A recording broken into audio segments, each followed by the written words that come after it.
everybody, welcome to Kimmel's Irish Pub. Time for another movie review. Tonight's movie, Flag Day. So first of all, let me give you a brief history of Flag Day for Kimmel's Irish Pub. When we first moved into our house here, and we wanted to start establishing a party. Everybody we had Memorial Day parties, everybody had 4th of July Day parties, everybody had a Christmas party. It's like, we got to find a party that we can have every year.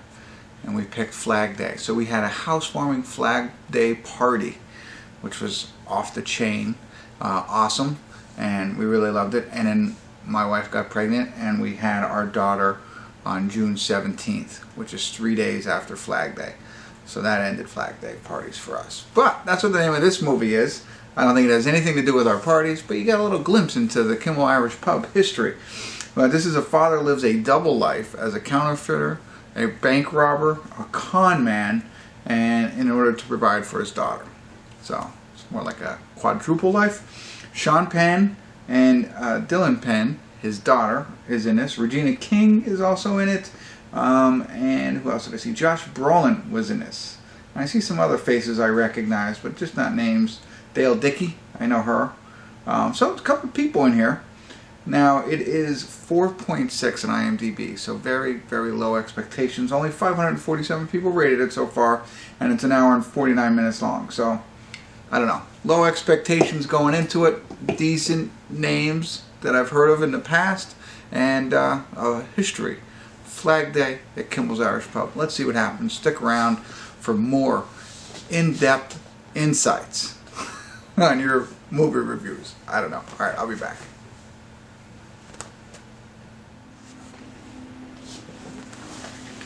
Hey everybody, I want to do a quick check-in here. We're watching Flag Day. We're at the 50-minute, 31-second mark.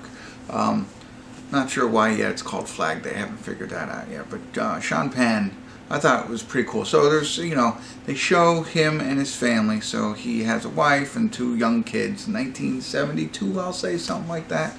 And it's just showing, the progression of their relationship and how, he loves his 2 kids, but, he moves on. So he leaves them, and like they're always chasing each other in a sense, so he moves on. But that era where they show him in 1972, and now I think they're in like 84 or something like that. They're in the 80s, so time jump forward.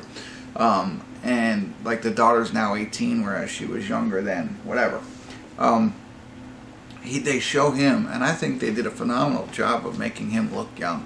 I was like, man, I really thought maybe he does look that young, because I thought he looked older, and then I was like, wow, but no, now they jump forward and they make him a little bit more what he is now. So I thought, bravo right there. So I thought that was neat. 2, they started playing Bob Seger. So this whole movie is soundtracked by Bob Seger. Some of it, Chopin as well. So, I like that. I wanted to check in and share that with you right away. I was pretty excited to see that. But it's, he leaves his family,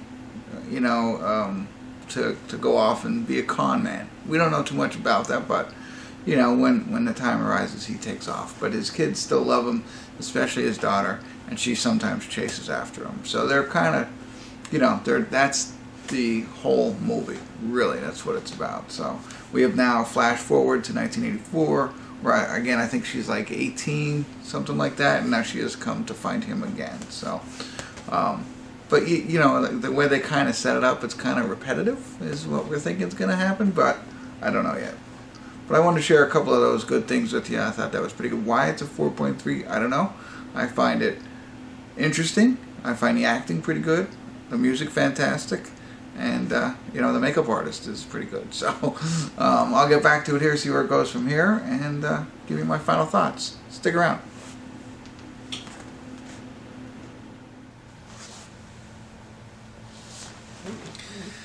Hey everybody, we're at the credits of Flag Day, and I can tell you right off the bat, I don't understand the low scores.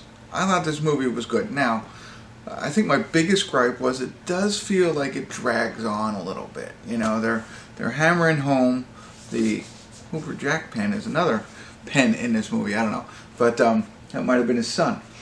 Anyway, they really hammer home, the father-daughter relationship for that, and that's important. I get it, but at times it felt, droning on a little bit.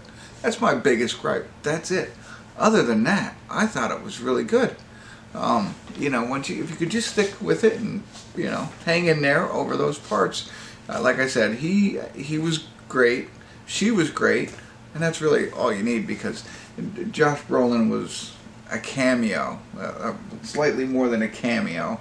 Everybody else, it's really about them too. I mean, there's characters here and there. Like I said, yeah, Sean's Penn character had a son and a daughter, and I'm wondering if when the son becomes older, if that's his actual son, probably, because he directed this. Sean Penn did. So, and then it transitions from Bob Seger to Pearl Jam, which was cool too, as far as the soundtrack. And there's more songs in it too. It wasn't just them. But I really felt it was, you know, although they hammered home and felt like it was droning on the father-daughter, it was very important, obviously, to the film. And the most important thing that I failed to mention, and they say this right at the beginning, it's based off a true story. You know, you have no idea what's true and what's not true. You know, I mean, it's the story of a guy who, you know, had just wanted to get ahead and wanted to find different ways to you know, make money and provide for everybody, and you know, didn't have the stomach for 9-to-5 office type work. You know, wanted to just, you know, continue to come up with different, I call them schemes, in order to make money. You know, and that's not always going to go the way you want. So, but definitely worth a watch, especially if you are a father who has a daughter, or a daughter who has a father. You know, I thought this was pretty cool, you know, for that whole piece of it. But acting was good, story was told well. Like I said, there's just a little lengthy. I don't know if the movie's too long or whatever, but other than that, it's worth a watch. I am at least at a 6. If it didn't feel that one piece that I keep repeating myself like it probably feels for you with this review, I'd be closer to a 7. You know, I thought it was good when you get through it all. So that's it. I don't understand why people got 4.3. I don't know how this is a 4.3, but I don't know. Check it out. Love to hear your thoughts. Do you disagree? Did you think it was about a 4, or do you agree it was more like a 6, 7 with me? And if so, why? Cool. And that's it. You know, make sure you subscribe if you haven't already, of course. Tell all your friends, please. And continue to tune in. Kimmel's Irish Pub.